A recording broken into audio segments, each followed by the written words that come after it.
está em Mateus 9, 35 ao 38. Amém? Amém, igreja? Todos já estão com a espada na mão? Glória a Deus. A palavra diz: e percorria Jesus todas as cidades e aldeias, ensinando nas sinagogas, pregando o evangelho do reino, curando todas as enfermidades e doenças entre os povos. Vendo ele as multidões, tinha grande compaixão delas, porque andavam caladas e abatidas, como ovelhas sem pastor. Então disse aos seus discípulos: a colheita é realmente grande, mas os trabalhadores são poucos. Rogai, pois, ao Senhor da colheita, que envie trabalhadores para a sua colheita. Eu entendo que Jesus, quando ele sai para essa seara, ele está com seus discípulos. E eu começo a entender o que faziam esses discípulos. A Bíblia diz que Simão era político. A Bíblia diz que Judas era tesoureiro, Mateus cobrador de impostos. Aqueles outros eram pescadores. E eu entendo que de alguma forma eles eram administradores, porque eles poderiam sair para pescar, teria que contar, teria que vender, eles administravam isso. Os tesoureiros também administram, o cobrador de imposto também administra. Mas quando Jesus chega até eles, Jesus chama eles para serem agora administradores do reino.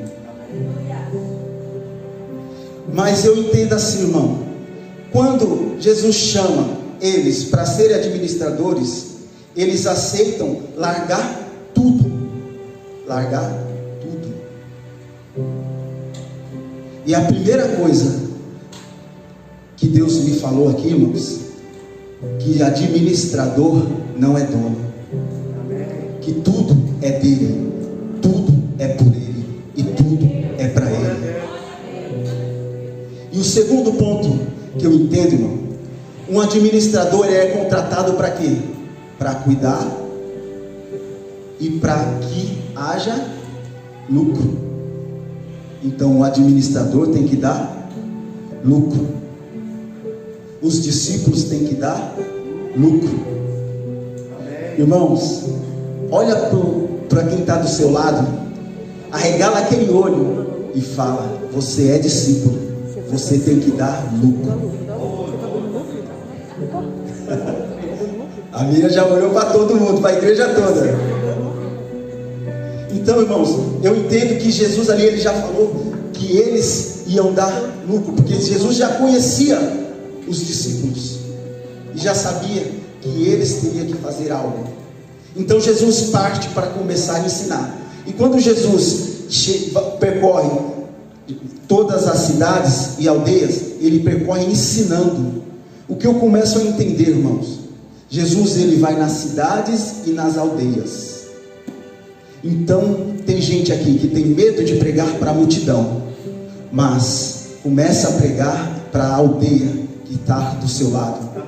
O seu lar é a aldeia que está do seu lado. O seu lar é algo especial para Cristo começar a fazer discípulos. E quando Jesus ele vai pregar, ele começa também a fazer coisas novas. Ele começa a ensinar ao quê?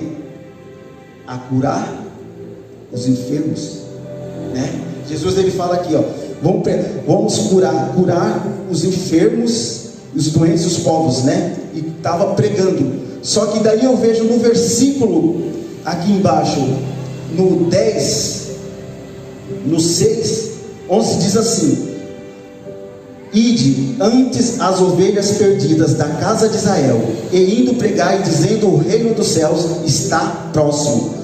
Curai os enfermos, purificai os leprosos, ressuscitai os mortos, expulsai os demônios, de graça recebeis, de graças dai.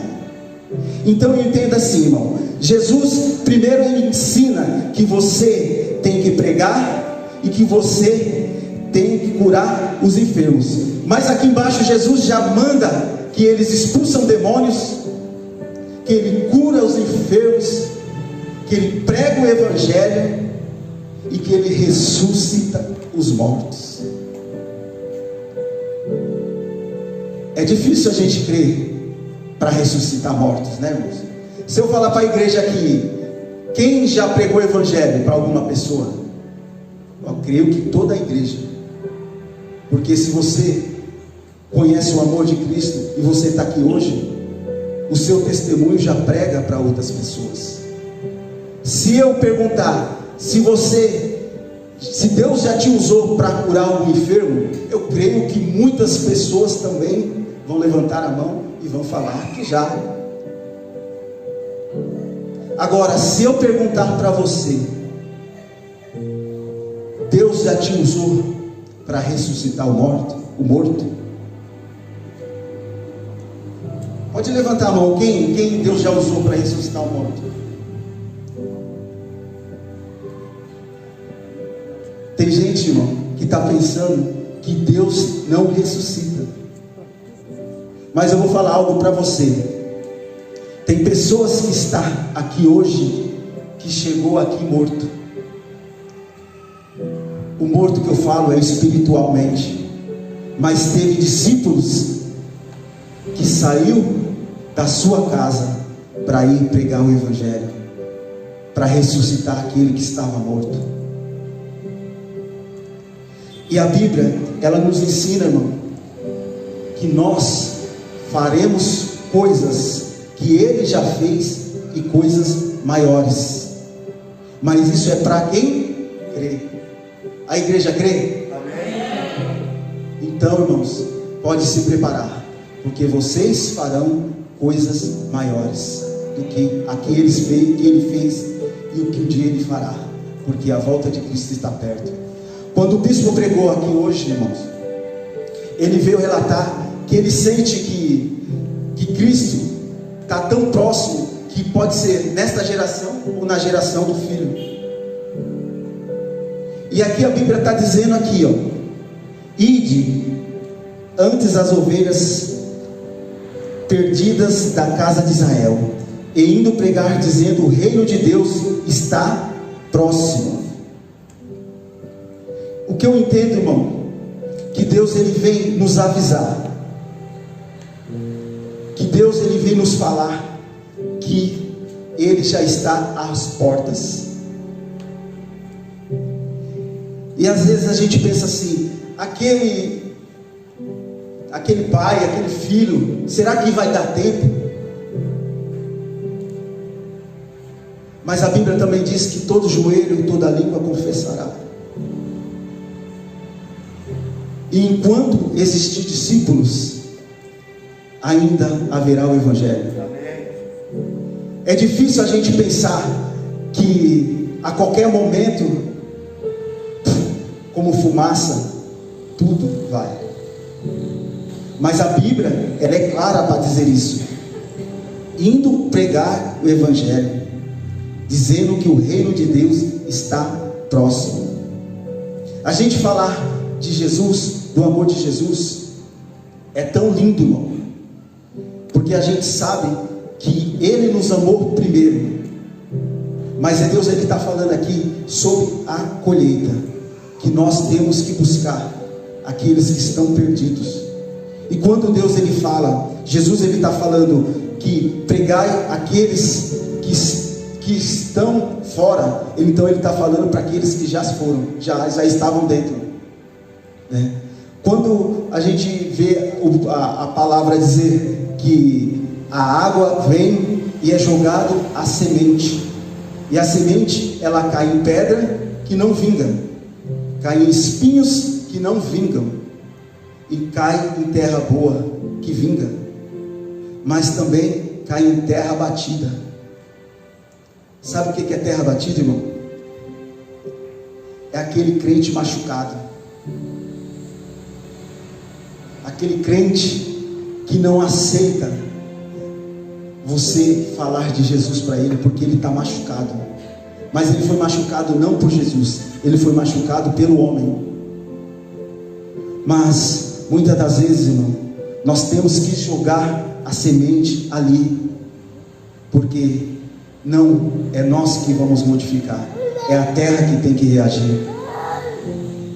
A Bíblia diz que eu plantei, Apolo regou e Deus deu o crescimento. Quem vai dar o crescimento não somos nós, quem vai dar o crescimento é Deus. Por isso nós temos que entender que a nossa parte é dar lucro.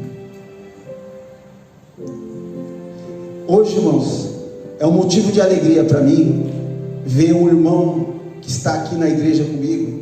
Ele louva com a gente também no Realidade, e eu tenho uma consideração por ele, não só como um colega, como um amigo, mas sim como um irmão, porque a Bíblia diz que nós temos amigos mais chegados que irmão. Creito, você é muito especial, irmão.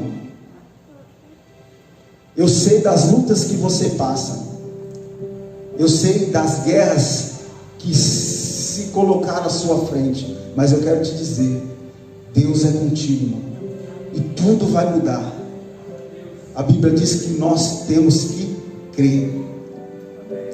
Quando eu vim para cá, eu liguei para minha irmã, liguei para o meu irmão, liguei para alguns amigos e falei que o bispo tinha dado a oportunidade para me pregar e gostaria que eles estivessem aqui. E confesso que eu estava sentado ali, eu esperaria que algum deles estivesse aqui, mas eu estou olhando daqui de cima, eu não vejo eles. Mas a Bíblia diz que nós vivemos pela fé, e eu tenho fé que um dia todos eles estarão aqui, louvando e agradecendo ao Senhor por ter alcançado todas essas vidas. Quando você fala do amor de Deus por nós, né? Mateus aqui, ele relata, né? No versículo 5, e pregai o Evangelho, e ele nos mostra que os discípulos têm a função de cuidar do reino. Quando Deus dá autoridade para expulsar demônios, para ressuscitar mortos, para dar lucro, eu entendo assim, irmãos, que Deus, ele já nos conhece dentro do ventre. Deus sabe da dificuldade de cada um de nós. Deus sabe que tem uns que vão pregar e outros vão louvar, uns vão adorar e outros vão clamar. Eu não sei a necessidade que você tem aqui hoje, irmãos, mas eu venho te dizer que Deus vai prover todas as coisas que vocês precisam, porque eu sei do Deus que eu sirvo, eu sei do Deus que me tirou do lodo. Eu fui o bispo que estava hoje pregando com a sua filha, e eles falando sobre o carnaval. Eu era envolvido com carnaval, eu era envolvido com samba. Cheguei até a compor muitas canções mundanas, mas um dia o Senhor mandou eu queimar tudo. E quando eu queimei todos os CDs, eu entendi que a minha alegria não era cantar para o mundo, a minha alegria era adorar o Senhor. E através do louvor, eu creio que o Senhor irá nos usar para alcançar vidas. Eu estou falando isso, Cleiton, porque muitas das vezes as pessoas podem chegar e dizer que você está no caminho que não vai ser próspero para você. Mas a prosperidade, ela vem do Senhor, ela vem do reino de Deus. Eu sei que Deus, Ele pode fazer grandes coisas, irmãos. Quando a semente é lançada, Deus, Ele está falando que ali vai dar frutos. E também, quando a semente é tirada, separada, é porque Deus está mudando a história daquele que está com joio. Quando o bispo pregou, ele falou uma vez aqui da separação do joio e do trigo. Tem ventos que vêm e nos separam do joio e do trigo. Tempestades que vêm e nos separam do joio e do trigo. Mas infelizmente, irmãos, tem trigo que está amarrado com joio. Tem trigos que não vai separar. Eu estou falando isso, bispo, porque eu sei que nós amamos aqueles que estão próximos de nós. Nós amamos os nossos familiares, mas infelizmente vai chegar no tempo que não vai ter tempo. A seara é grande, poucos são os trabalhadores. Tem muitos trabalhadores que estão cansados. Tem muitos trabalhadores que deixaram de dar lucro. Levita não dá lucro sentado. Levita dá lucro adorando. Tem pastores que estão saindo de pequenas igrejas, indo para grandes templos. Sabe para quê? Para ficar sentado no banco lá atrás, para que ninguém saiba que eles são pastores. Pastor não dá lucro sentado. Pastor dá lucro pregando. Amém, Jesus. Tem muitos que estão sentados aqui, que veio de outros ministérios, veio machucado, sentado no banco, acha que ali é o lugar que eles vão receber. Mas eu tenho algo para dizer para vocês, irmãos. No reino de Deus, você não recebe, você dá. Porque no reino de Deus, primeiro você tem que adorar, para depois receber. Na nossa casa existe crianças, idosos, mulheres, homens, alguns de Deus, alguns do mundo, alguns que faltam pouco para chegar ao Senhor. Mas eles só vão chegar até a Cristo se nós começarmos a darmos testemunhos. Hoje o bispo pregou sobre os filhos que estão fora, dos filhos que estão perdidos. Isso é forte, irmão, porque isso aconteceu comigo hoje. Eu deixei meus filhos dormindo, bispo. Por isso que eu falei que a palavra foi para mim.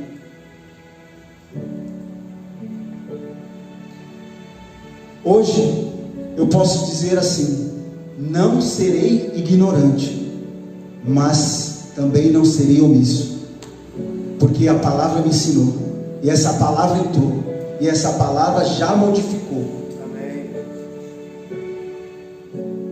Quando você começar a pregar na sua casa, você vai começar a entender que o lucro, ele começa nas cidades pequenas.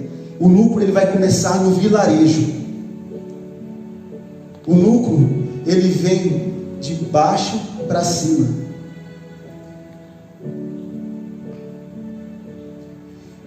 Eu já estive em algumas igrejas que as pessoas que vinham pregar eram pessoas que tinham um estudo apurado, vamos se dizer aí, o coach. É interessante isso, irmãos, porque quando você prega o entendimento da palavra, é legal isso aí, porque você faz com que as pessoas saiam motivadas. O coach, ele vem para motivar as pessoas. Ele tem um estudo para motivar, mas eles estudam também a palavra. Mas o interessante é que a tecnologia, bispo, está transformando as pessoas. Eu não sou contra de quem vem com o celular para a igreja, mas Deus me incomodou em relação a isso, porque a tecnologia pode até te encorajar, a tecnologia pode até prosperar, mas a única coisa que salva é essa, a única coisa que ressuscita é essa, a única coisa que transforma é essa. Essa é a espada do Senhor, que o Senhor nos deixou para pregar o Evangelho. Eu confesso aos irmãos que a semana, por eu ter que pregar no pastor Reginaldo, eu estudei a palavra lá e deixei os dias para estar estudando a palavra aqui. E eu orando a Deus sobre a seara. Deus, o que é a seara? São trabalhadores? São aqueles que têm que dar lucro para o reino? E ali me preocupei um pouco, porque eu confesso que eu não estava achando palavras para estar pregando. Daí eu entendi que o Senhor às vezes permite que a gente não tenha palavras para pregar, porque o amor de Deus é a maior pregação que nós temos. O que eu quero dizer, irmãos, que às vezes a gente fica sem palavras para pregar, mas nós temos uma palavra que Deus nos ensinou, que é o amor. Você pregar para um irmão que Jesus te ama, pode mudar a vida dele hoje. Você pregar sobre a ressurreição de Cristo, que Deus ressuscita, pode mudar a vida de muitas pessoas. Mas não importa o que você venha fazer, não importa aonde você vai estar, o importante é você falar daquilo que Cristo fez na sua vida. Isso é a verdadeira pregação. O seu testemunho é a pregação, porque Ele nos amou primeiro. Quando a Bíblia fala sobre os discípulos, eu entendo que quando Jesus ele fala que ao Senhor da colheita que enviará trabalhadores para a sua colheita, Ele está dizendo assim: você não pode andar sozinho. A igreja, ela trabalha com discipulado. Um discipulado precisa de outro. O outro discipulado precisa de outro. E quando você junta os 12 discípulos, você está preparado para dar lucro ao reino. Jesus, Ele sempre vai estar presente nas nossas vidas. E quando você for pregar o Evangelho, a Bíblia diz assim, bispo: se a casa for digna, desça sobre ela a vossa paz, e se não for digna, volte para vós a vossa paz. Em verdade vos digo que no dia do juízo haverá menos rigor para Sodoma e Gomorra. E quando eu estava lendo a Bíblia, eu me preocupei com a geração que nós estamos vivendo. Se Deus ele foi naquela cidade por alguns pecadores, imagine o que Deus faria hoje nesta cidade. Ali diz que o anjo, ele chega na cidade e alguns homens tentam ter relações com ele. É uma coisa que para muitos hoje é natural. O mundo está cheirando e exalando o pecado. Hoje o adultério, ele cheira nas igrejas. Por que eu estou falando isso, irmãos? Porque a volta de Jesus está próxima. E se eu e se você não pregar a verdade, essas pessoas não vão ser salvas. Essas pessoas estão grudadas ainda ao jogo. A terra, ela pode ser boa, mas se ela não quiser reagir, não tem como dar frutos.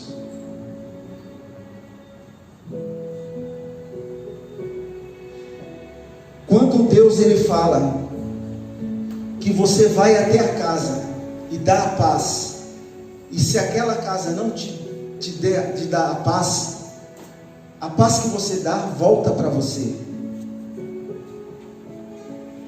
E a paz que você precisa é a mesma paz que aquela casa precisa. Jesus, ele já tem um tempo de passagem na terra, que nos ensinou a pregar, a curar e a expulsar os demônios.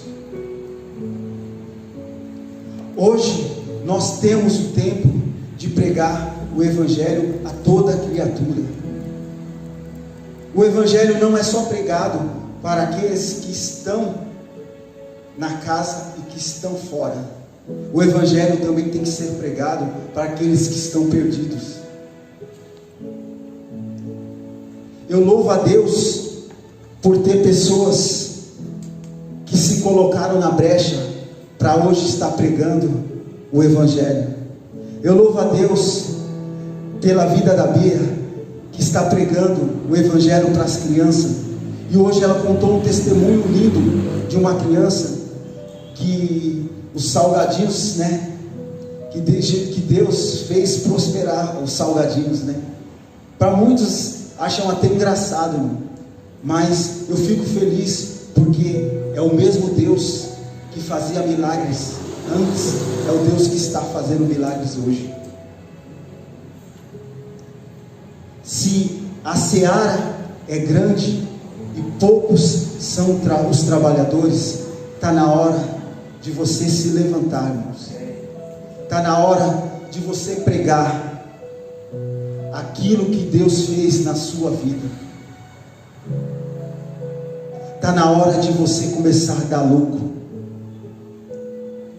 porque os apóstolos, eles começam a aprender que Jesus, ele curava, que Jesus, ele pregava, e depois eles faziam coisas maiores, coisas que eu e vocês ainda não vivemos, porque a Bíblia diz que os sinais seguem aqueles que creem.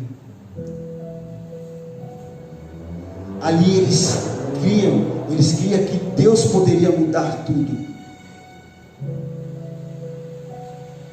Quando eu falo em crer, irmãos, eu vejo um profeta que vivia debaixo das provisões de Deus. E o profeta, quando ele clamava, Deus mandava fogo. Quando ele clamava, Deus respondia. E um dia, ele estava numa cidade que necessitava de água.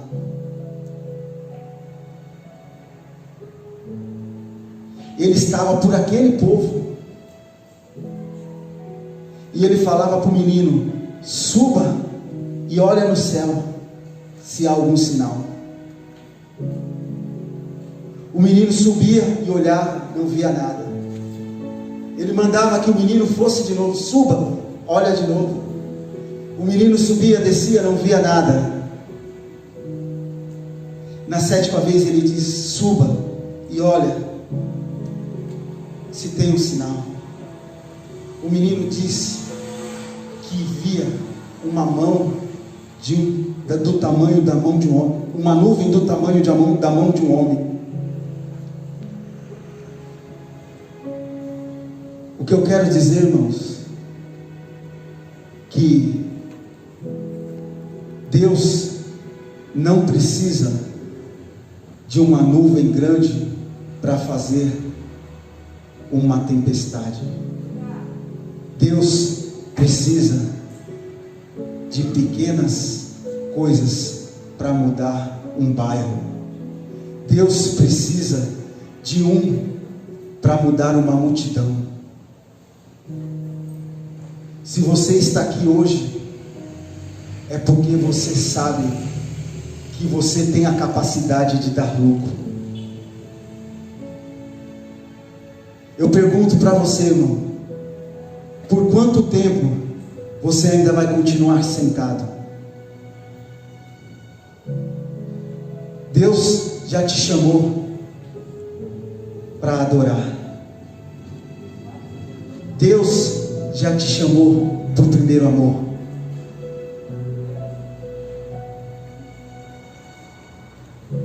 Comece a mudar aquilo que está dentro de você. Comece a pensar de uma forma diferente. Jesus, Ele vai fazer coisas grandes através da sua vida, mas você precisa se posicionar. Confesso para os irmãos que eu estou nervoso. Confesso para os irmãos que hoje foi difícil pregar. Confesso para os irmãos que hoje a palavra sumiu. Mas mesmo assim, eu vim aqui para falar do amor de Deus. Porque ai de mim se eu não pregar o Evangelho. Eu posso vir aqui hoje, irmão, e pregar tudo o que eu tinha escrito. Tinha palavras bonitas, tinha palavras que até tinha sabedoria, mas hoje eu vim aqui dizer para vocês, irmãos, que independente da situação que eu me encontro, eu venho pregar. Eu sei que alguns irmãos estão com sono, que alguns irmãos estão até chateados que veio escutar uma palavra de avivamento. Mas eu quero dizer, irmãos, hoje Deus permitiu que eu pregasse assim, porque eu sei o Deus que eu sirvo. Eu sei que eu já preguei em vigília e o fogo desceu. Eu sei que Deus me usou naquele dia, e eu sei o Deus que pode me usar. Tome essa partícula de pão na sua mão. Vamos orar. Jesus morreu a nossa morte para que pudéssemos viver a sua vida. E a Santa Ceia foi o último ato de Jesus na presença dos discípulos. O último ato de Jesus com os discípulos, e vai ser o primeiro ato com a igreja glorificada na glória. Ele encerrou o seu contato com os discípulos aqui praticamente antes de morrer com a Santa Ceia. E ele vai iniciar a nossa temporada de eternidade com a igreja com Santa Ceia. Tem algumas coisas na igreja que acontecem aqui que não vai acontecer no céu mais. Lá não vai ter pregação da palavra, né? Porque a própria palavra vai estar lá, né? Jesus. Mas no céu vai ter louvor, adoração. Amém? E no céu também vai ter Santa Ceia. E eu costumo dizer que para a gente tomar Santa Ceia no céu, nós temos que ensaiar aqui na terra. Quem não toma Santa Ceia na terra não vai tomar no céu. Quem toma Santa Ceia um mês, outro mês não toma, de qualquer jeito. Não, você não está preparado para tomar Santa Ceia no céu. Só vai tomar Santa Ceia lá no céu, assentado à mesa com Abraão, Isaac, Jacó, os apóstolos. E a Bíblia diz, sabe quem vai servir? Não vai ser a Mara, não vai ser a Ju, não vai ser o Carlinhos. O próprio Jesus vai servir a gente, irmão. Então você vai abrir mão disso? Você vai continuar ainda levando as coisas de qualquer jeito? Isso aqui é tão sério. Ô igreja de Jesus, isso é tão sério. Isso, estou falando de eternidade. Quando tudo isso aqui vai passar, e vai passar, tudo que tem aqui passa, mas a eternidade com Cristo é real. Então nós estamos trabalhando pela eternidade aqui. Participar da Santa Ceia é colocar o foco na eternidade e não deixar que nada desse mundo nos tire disso. Luta tem, dificuldade vamos ter, mas que você permaneça fiel e se fortaleça hoje tomando a Santa Ceia. Então segura essa partícula de pão na mão, levanta aí. Pai, nós queremos esse momento consagrar. Que momento tremendo, maravilhoso. Isso aqui é indispensável para quem é igreja, para quem faz parte do corpo de Cristo. Santa Ceia é indispensável. É uma necessidade que eu tenho de estar aqui, Senhor, como parte do corpo de Cristo na terra. E os nossos olhos estão no futuro, na eternidade. Nós estamos preparando para a eternidade. Quantos estão tão ocupados com as coisas daqui? Quantos estão tentando e buscando só as coisas daqui? Nós não deixamos de sonhar aqui, de conquistar aqui, mas os nossos olhos, Senhor, a nossa prioridade é o reino, é o Senhor, porque é com o Senhor que nós vamos passar a eternidade. Então nesse momento eu quero te agradecer pela vida de cada um dos nossos queridos. Já tivemos um culto poderoso de manhã, mais um culto maravilhoso agora à noite. Mas a essência desses dois cultos, desse segundo domingo do mês, é participar da mesa, não do Senhor, mas participar da mesa com o Senhor. Obrigado por essa oportunidade. E eu consagro esse pão que tipifica o teu corpo, que foi moído, esmiuçado pelas nossas iniquidades. E o castigo que nos traz a paz estava sobre ele, e pelas suas pisaduras nós fomos sarados. Então nós recebemos agora todos os benefícios do Calvário ao participar da Santa Ceia. E eu consagro esse pão em nome do Pai, do Filho e do Espírito Santo. E todos participam. Amém.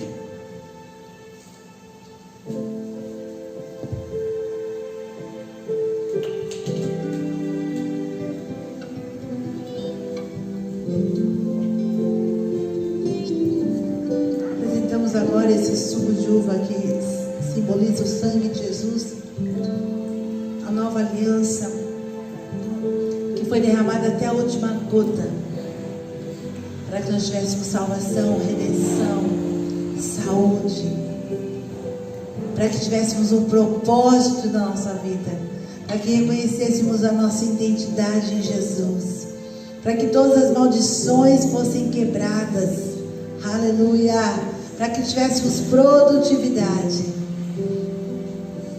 Tudo isso através do sangue de Jesus, que ao tomarmos esse suco de uva, e esse suco de uva entrar no nosso corpo, sejamos sarados, curados, mas principalmente essa palavra se torne viva e frutifique em nosso coração, em nome de Jesus. Amém. Pode participar.